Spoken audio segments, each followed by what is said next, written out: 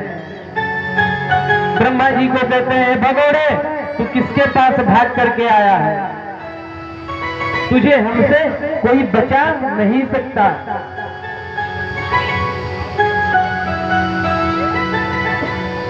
विष्णु जी लड़ने को तैयार होते हैं। अब महाराज मधु और कैटभ का विष्णु जी के साथ युद्ध शुरू हुआ। कभी मधु थक जाए तो कैटभ लड़ने लगे, कैटभ थक जाए तो मधु लड़ने लगे, और महाराज विष्णु जी अकेले। युद्ध कितना हुआ नारायण भगवान और मधु कैटभ का? तो कहते हैं पंचवर्ष सहस्राणि बाहु प्रहरणो विभो। 5000 वर्षों तक युद्ध हुआ, और जब भगवान युद्ध में दोनों दैत्यों को परास्त नहीं कर सके तो हाथ जोड़ करके जगत जननी जगदम्बा का प्रार्थना करते हैं कि हे मैया, सदा कल्याण करने वाली जगदम्बिका, सदा दीनहीन को अपने गले से लगाने वाली अंबिका, आपके चरणों में कोटि कोटि नमन। हे मैया, कृपा करके हम लोगों की रक्षा कीजिए। तो मैया क्या की? अब तक तो निद्रा देवी थी, जब वो निकली तो मैया माया देवी का रूप धारण करके अपनी माया से दोनों दैत्यों को वश में कर ली। ज्ञानी नाम पिचेतांसी देवी भगवती हिसा, बलादा कृष्ण मोहाय महामाया प्रयच्छति।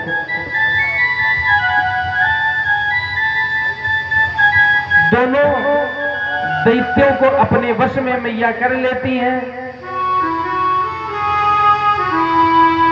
उसके बाद भगवान विष्णु लड़ते लड़ते दोनों दैत्यों से कहते हैं, आप हमसे वरदान मांगो। दोनों दैत्य कहते हैं कि आप हमको क्या वरदान देंगे? युद्ध में महाराज जीत नहीं पाए, वरदान की बात करते हैं। तो हमारे ठाकुर जी क्या है? नंबर 1 के छलिया। ऐसा चलते हैं कि पता भी नहीं चलता। बलि के यहाँ गए थे बौना बन करके, राजा बलि यज्ञ कर रहा था, बौना बन करके भगवान पहुंच गए। 3 पग भूमि मांगे और पूरा ऊपर जितने 7 लोग हैं वो हुआ स्वाहा महाजनात्मा, उसको नाप दिया। नीचे जितने हैं अतल वितल सुतल रसातल महातल तलातल, सभी को नाप दिया। तो अब विष्णु जी तो बोले हम यही चाहते थे, तो महाराज अगर वरदान देना ही है तो आप दोनों देखते हमें एक वरदान दे दीजिए। क्या? आप हमारे हाथों से मर जाइए। बोलो जय माता दी।